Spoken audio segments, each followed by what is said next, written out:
Hello friend, welcome to my channel JD science classes में आप सभी का स्वागत है।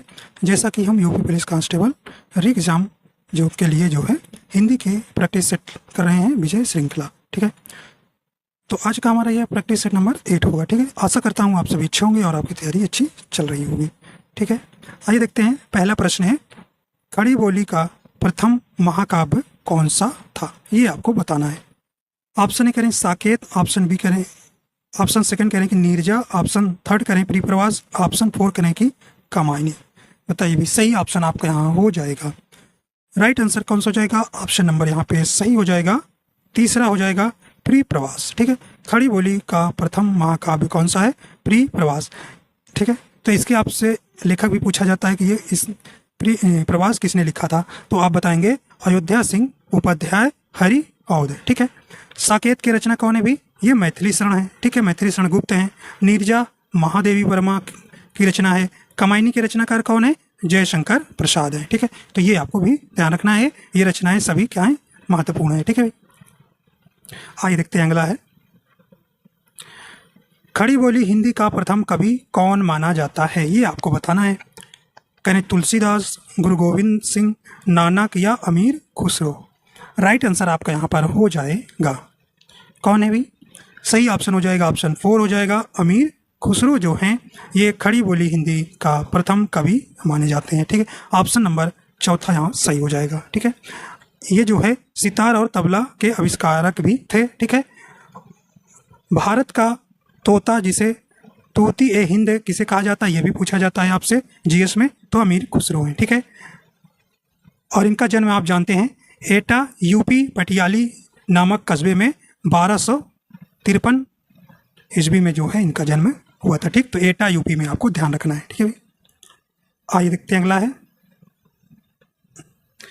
अगला कह रहे हैं कि दो व्यंजन जब एक साथ मिलते हैं तो क्या कहलाते हैं, ये आपको बताना है। करें अंतस्थ, महाप्राण, अल्प प्राण, संयुक्त व्यंजन। ठीक है भाई, तो अंतस्थ व्यंजन तो नहीं होगा। अंतस्थ व्यंजन आप जानते हैं कितने होते हैं? 4 होते हैं। ठीक है, 4 होते हैं, या, रा, ला और वा। ठीक है, महाप्राण क्या होता है भाई? महाप्राण जो है प्रत्येक वर्ग का दूसरा और चौथा और ऊष् में व्यंजन। ठीक है, ऊष्म व्यंजन आपके 4 हैं। ठीक है, कौन कौन से? स, स्रा और सा और हा। ठीक है, ये आपके महाप्राण कहलाते हैं। ठीक है, अल्प प्राण प्रत्येक वर्ग का पहला तीसरा। ठीक है, पहला तीसरा और पांचवा। ठीक है, और अंतस्थ व्यंजन आता है। ठीक है, संयुक्त व्यंजन, तो राइट आंसर इसका कौन सा हो जाएगा? दो व्यंजन जब एक साथ मिलते हैं तो क्या कहलाते हैं? ऑप्शन 4 हो जाएगा, संयुक्त व्यंजन कहलाते हैं। ठीक है भाई, तो संयुक्त व्यंजनों की संख्या आप जानते हैं कितनी है? 4 है। कितनी है? 4 है। कौन कौन सी? ये छा,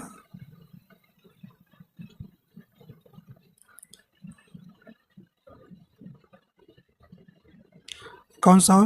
त्रा, और कौन सा है?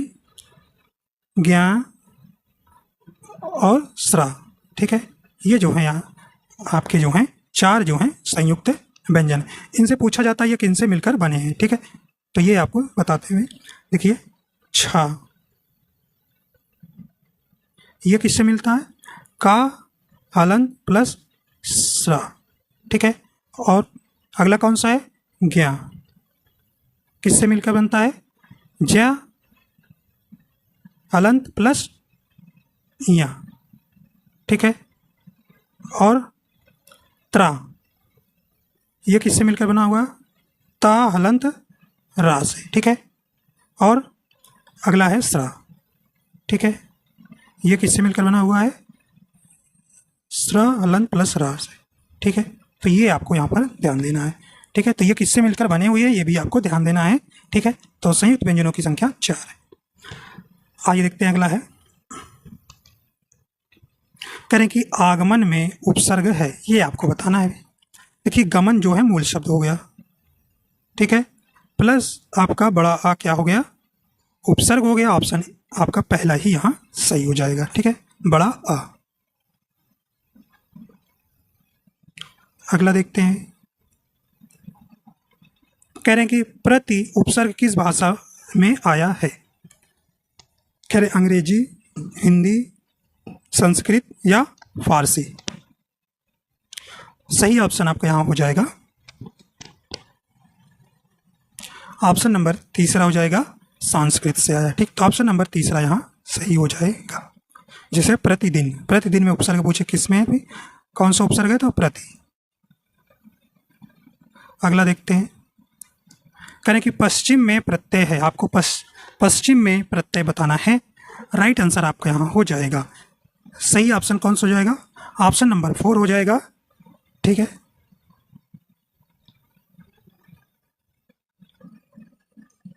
करें कवि शब्द किस शब्द का एक वचन है, आपको बताना है कवि शब्द किस शब्द का एक वचन है। यहाँ पे सही ऑप्शन हो जाएगा ऑप्शन नंबर तीसरा हो जाएगा, कवि वृंद का।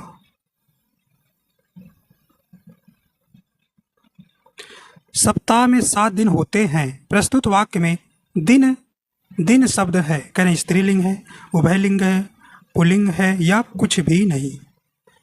तो यहाँ पे राइट आंसर आपका हो जाएगा, सही ऑप्शन हो जाएगा ऑप्शन नंबर तीसरा हो जाएगा। ये क्या है भाई, पुल्लिंग है। ठीक है, तो ऑप्शन नंबर तीसरा यहाँ पे सही हो जाएगा।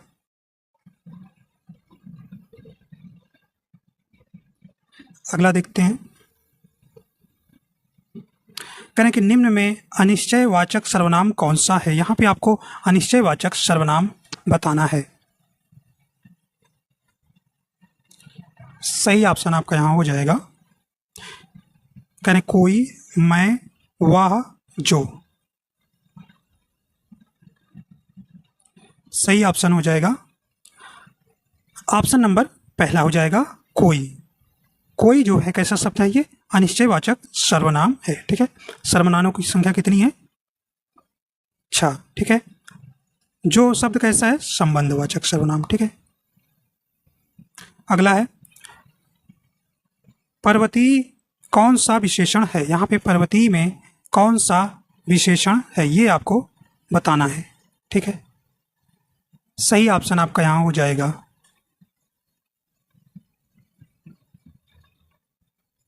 करें संख्यावाचक, परिमाणवाचक, गुणवाचक या सार्वनामिक विशेषण।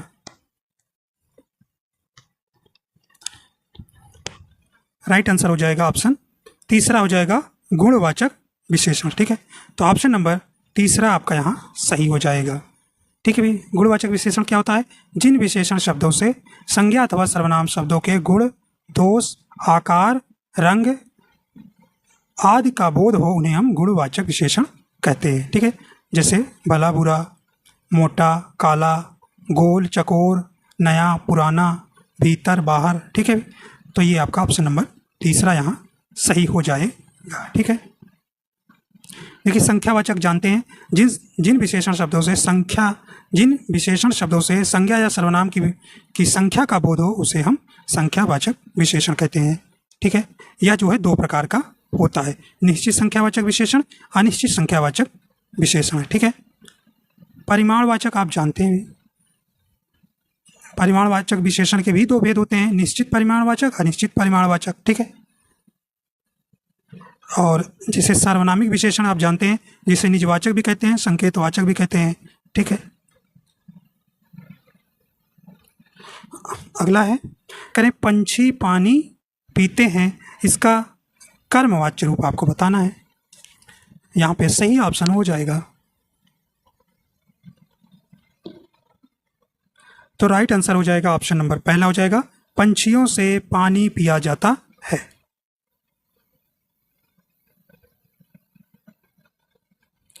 अगला है, कहें तुम बैठो मैं अभी आया, इस वाक्य में प्रयुक्त काल कौन सा है।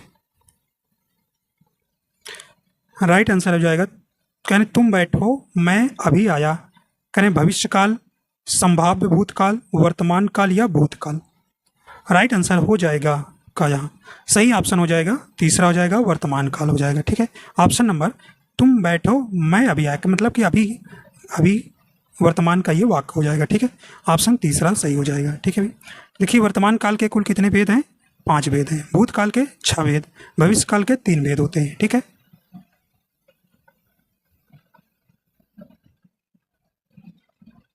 अगला कह रहे हैं, वह बहुत धीरे धीरे बात करता है, में रीतिवाचक अव्यय क्या है? करें धीरे धीरे, करता है, बात या धीरे। सही ऑप्शन हो जाएगा ऑप्शन नंबर पहला हो जाएगा, धीरे धीरे जो है ये रीतिवाचक अव्यय है। वह कवि जो तत्काल कविता करने में कुशल हो, उसके लिए एक शब्द आपको बताना है। करें आसु कवि, महाकवि, सुकवि, राजकवि। सही ऑप्शन हो जाएगा ऑप्शन नंबर पहला हो जाएगा आसु कवि।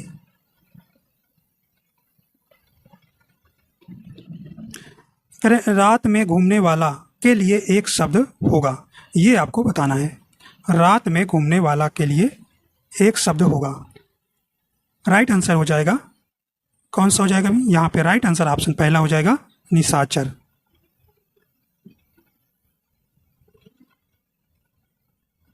करें अंधे को दीपक दिखाना, अंधे को दीपक दिखाना मुहावरे का सही अर्थ चुनिए। ऑप्शन है कि ना समझ को रोशनी देना, ना समझ को उपदेश देना, अंधे का रास्ता रोशन करना, अंधे की सहायता करना। राइट आंसर हो जाएगा ऑप्शन सेकंड हो जाएगा, ना समझ को उपदेश देना। अगला है रसोई घर में कौन सा समास है? अगला प्रश्न है, सही ऑप्शन हो जाएगा तो रसोई के लिए घर, इसका समास विग्रह करेंगे तो इसमें के लिए विभक्ति आ रही है, तो जिसमें विभक्ति आती है उसमें कौन सा समास होता है ये आप जानते हैं अभी। ऑप्शन 4 हो जाएगा तत्पुरुष समास। ठीक है, ऑप्शन नंबर 4 यहाँ सही हो जाएगा। द्विगु समास में क्या होता है भाई? द्विगु समास जिस समास का प्रथम पद संख्यावाची तथा अंतिम पद संज्ञा हो उसे द्विगु समास कहते हैं। ठीक है, जैसे त्रिभुज, नवरत्न, पंजाब। आपसे पूछेगा पंजाब में कौन सा समास है तो आप बताएंगे द्विगु समास। ठीक है, अव्ययी भाव समास आप जानते हैं भी, जिस समास का प्रथम पद या पूर्व पद अव्यय हो अर्थात जिसमें प्रथम पद प्रधान हो उसे अव्ययी भाव समास कहते हैं। ठीक है, जैसे आजन्म, यथाशक्ति, भरपेट, यथासंभव, प्रतिदिन, ये आपका अव्ययी भाव समास के उदाहरण है। द्वंद्व समास आप जानते हैं दोनों पद प्रधान होते हैं। ठीक है, और तत्पुरुष समास जिस समास का अंतिम पद प्रधान हो उसे तत्पुरुष समास कहते हैं। अगला देखते हैं अभी, चौराहा में कौन सा समास है? तो चार राहों का समूह जो है क्या कहलाता है? चौराहा। तो ये आपको बताना है इसमें कौन सा समास है। देखिए हमने बताया जिसमें संख्या हो वहां पे क्या होता है? द्विगु समास होता है। ऑप्शन पहला यहाँ सही हो जाएगा, द्विगु समास हो जाएगा चौराहा में। ठीक है, आग का पर्यायवाची देखिए नहीं है, बताना है आपको, बताना है। करें व्योम, कृषाण, पावक, अनल। देखिए ये तीनों जो हैं आपके क्या हैं? आग का पर्यायवाची है, नहीं वाला बताना है। ऑप्शन आपका यहाँ पहला सही हो जाएगा व्योम। ठीक है, ये किसका है पर्यायवाची? फिर ये अंबर का है। ठीक है, किसका है? अंबर का। इसका और पर्यायवाची आकाश भी होता है। ठीक है, और क्या होता है भाई? नभ और शून्य, दिव, गगन, ये जो है अंतरिक्ष और होता है। ठीक है, ये व्योम का पर्यायवाची है। आइए देखते हैं अगला है, कपड़ा का पर्यायवाची बताइए। करें वसन, जंगल, चलन, गगन। गगन तो आकाश का हो गया, जंगल वन का हो गया, तो ऑप्शन पहला ही सही हो जाएगा। वसन जो है कपड़ा का पर्यायवाची है। और कहते हैं पोशाक भी होता है। ठीक है, ठीक है, वस्त्र, ढेर, ठीक है, परिधान भी होता है, आभूषण भी होता है। ठीक है, ये जो है कपड़ा का पर्यायवाची है।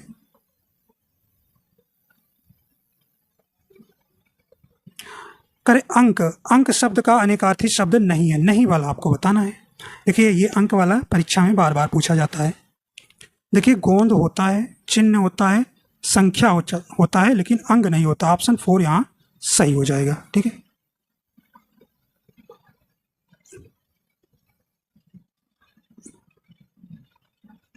कह रहे श्रद्धानंद का संधि विच्छेद क्या है? यहाँ पे राइट आंसर हो जाएगा श्रद्धानंद का संधि विच्छेद क्या होगा भाई? यहाँ पे राइट आंसर हो जाएगा ऑप्शन नंबर पहला हो जाएगा श्रद्धा प्लस आनंद। ठीक है, यहाँ पे बड़ा आ मिलकर क्या हो गया? दीर्घ स्वर संधि है। ठीक है, ऑप्शन पहला यहाँ सही हो जाएगा। अगला कह रहे हैं कि अवनीश का संधि विच्छेद क्या होगा? अवनीश का संधि विच्छेद क्या होगा? राइट आंसर हो जाएगा, तो ऑप्शन नंबर इसका तीसरा हो जाएगा अवनी प्लस ईस।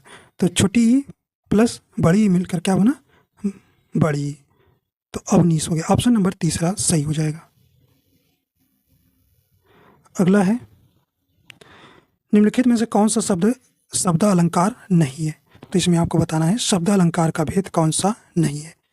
देखिए यहाँ पे राइट आंसर हो जाएगा, देखिए यमक अलंकार है, अनुप्रास है, श्लेष है, लेकिन यहाँ पे ऑप्शन नंबर पहला हो जाएगा रूपक अलंकार जो है ये जो है शब्द अलंकार का भेद नहीं है, अर्थालंकार का भेद है। ठीक है, अर्था अलंकार का भेद है। ऑप्शन नंबर यहाँ पहला यहाँ सही हो जाएगा।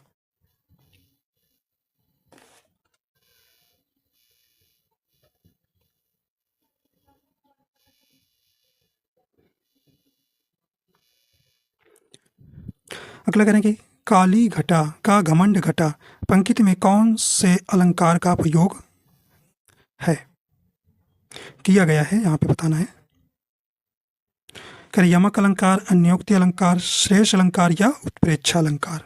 ठीक है, तो यहाँ पे राइट आंसर हो जाएगा, देखिए यहाँ पे सही ऑप्शन पहला हो जाएगा यमक अलंकार। देखिए घटा,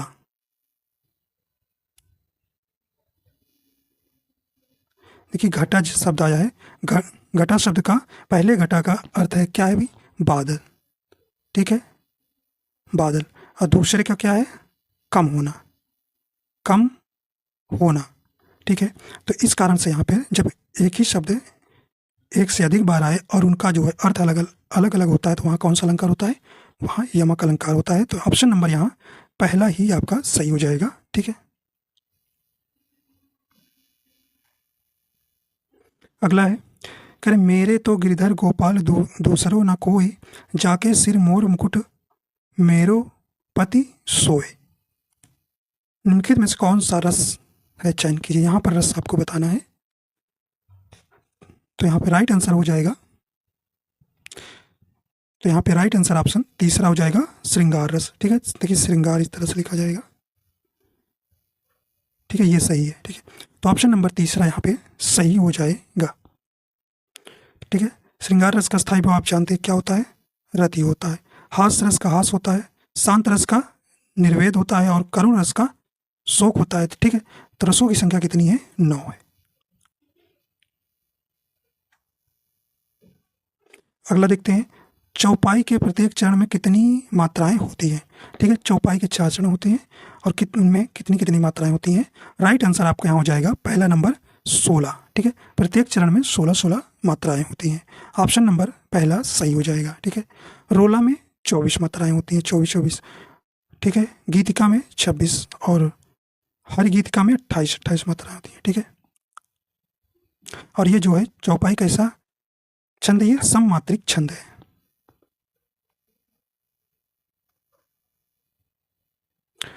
रामचंद्रिका की रचना किसने की थी? तो ये आपको बताना है। रामचंद्रिका की रचना किसने की थी? राइट आंसर हो जाएगा ऑप्शन नंबर पहला हो जाएगा केशव दास।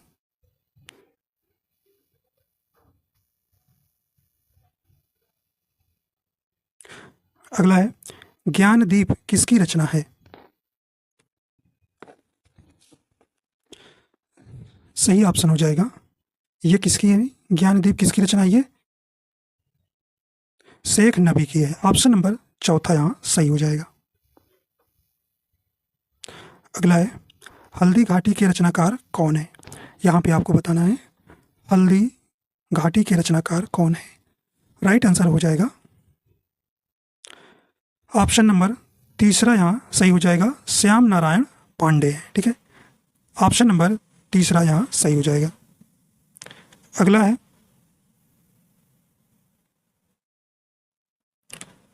साकार का विपरीत शब्द दिए हुए विकल्प में से कौन सा है? साकार का विपरीत आपसे पूछा जा रहा है। राइट आंसर हो जाएगा ऑप्शन नंबर तीसरा, निराकार।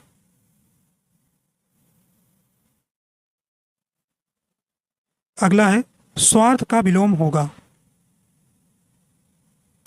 स्वार्थ का विलोम राइट आंसर हो जाएगा ऑप्शन नंबर तीसरा, निस्वार्थ।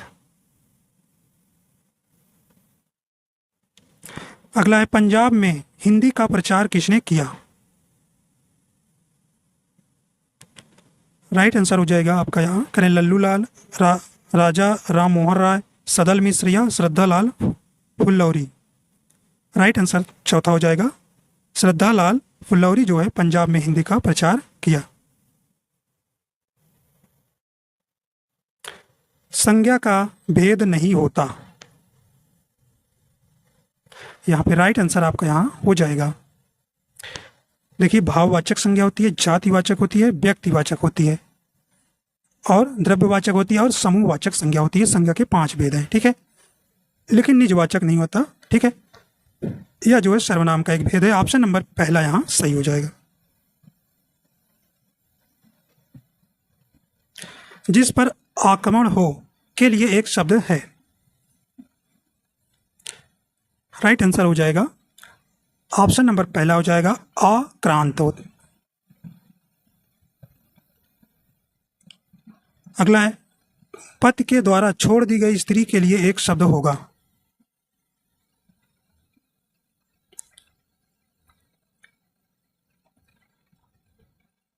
ऑप्शन नंबर कौन सा हो जाएगा, तीसरा हो जाएगा, परित्यागता।